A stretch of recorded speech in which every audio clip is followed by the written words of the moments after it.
আসসালামু আলাইকুম। আজ আমি এখানে একটি ডিম দিয়ে একটি বাটি কেক তৈরি করেছি।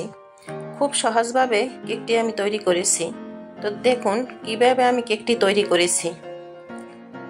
এখানে আমি একটি বাটিতে একটি ডিম নিয়েছি। এখানে আমি 1.5 কাপের মতো চিনি দিয়ে দিলাম।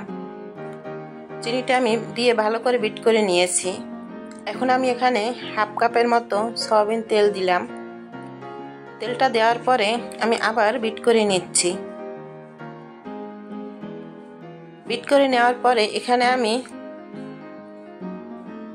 ভ্যানিলা এসেন্স দিয়ে দিলাম 1 চামচের মতো। এখন ভালো করে মিশিয়ে নিচ্ছি। এখন একটি ছাঁকনি নিয়েছি।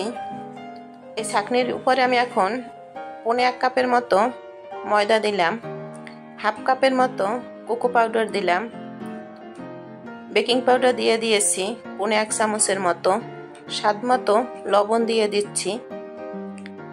এখানে আমি 2 চামচের মতো গুঁড়ো দুধ দিয়েছি। আপনার এখানে ইচ্ছে করলে লিকুইড দুধটাও ব্যবহার করতে পারেন। এখানে আমি 2 চামচের মতো গুঁড়ো দুধ দিলাম। এখন আমি ভালো করে চেলে নেব। এখন আমি ব্যাটারটি ভালো করে তৈরি করে নিচ্ছি। ব্যাটারটা আমার শক্ত হয়েছে, এজন্য আমি এখানে লিকুইড দুধ ব্যবহার করছি।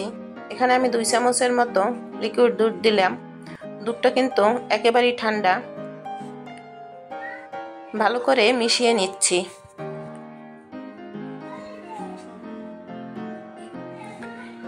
আমি যে বাটিতে কেকটি তৈরি করব সে বাটিতে আমি তেল ব্রাশ করে নিয়েছি, একটু কাগজ বিছিয়ে দিলাম। এখন এই কেকের ব্যাটারটি আমি ঢেলে দিচ্ছি।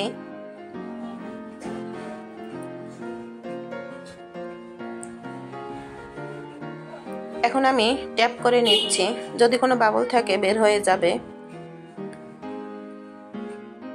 আমি এখানে কেকটি চুলায় সেট করে নেব। এখানে আমি ফ্রাই প্যানে একটি স্ট্যান্ড বসিয়ে দিয়েছি, ঢাকনা দিয়ে দিলাম।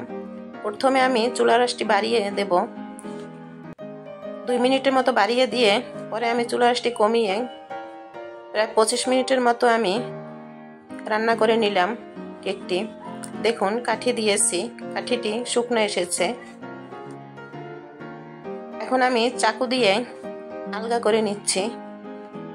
যেহেতু স্টিলের বাটিতে আমি কেকটি তৈরি করেছি, এজন্য কেকটি তৈরি হতে বেশি একটি সময় লাগেনি। এখন আমি এখানে চকলেট সিরাপ তৈরি করে নিয়েছি। 2 চামচ দুধের সাথে আমি একটি ডেইরি মিল্কের চকলেট মিশিয়ে নিয়েছি। এখন আমি কেকের উপর দিয়ে দিলাম। এখানে আমি ডেইরি মিল্কের চকলেট নিয়েছি, ভালো করে কুচি করে নিয়েছি। এই চকলেটটি দেওয়ার পরে দেখবেন বাচ্চারা খুব পছন্দ করে খাবে। এভাবে আমি ছড়িয়ে ছিটিয়ে দিলাম। এখন আমি কেটে দেখাচ্ছি। কেকটি খেতে অসম্ভব মজার হয়েছে এবং অল্প সময়ের ভিতরেই তৈরি হয়েছে। আশা করি আমার এই রেসিপিটি আপনাদের ভালো লাগবে। ভালো লাগলে অবশ্যই লাইক, কমেন্ট এবং সাবস্ক্রাইব করে পাশে থাকবেন। বাচ্চাদের একবার এভাবে তৈরি করে দিয়ে দেখবেন, ওরা খুব মজা করে খাবে। সকলেই ভালো থাকবেন। আল্লাহ হাফেজ।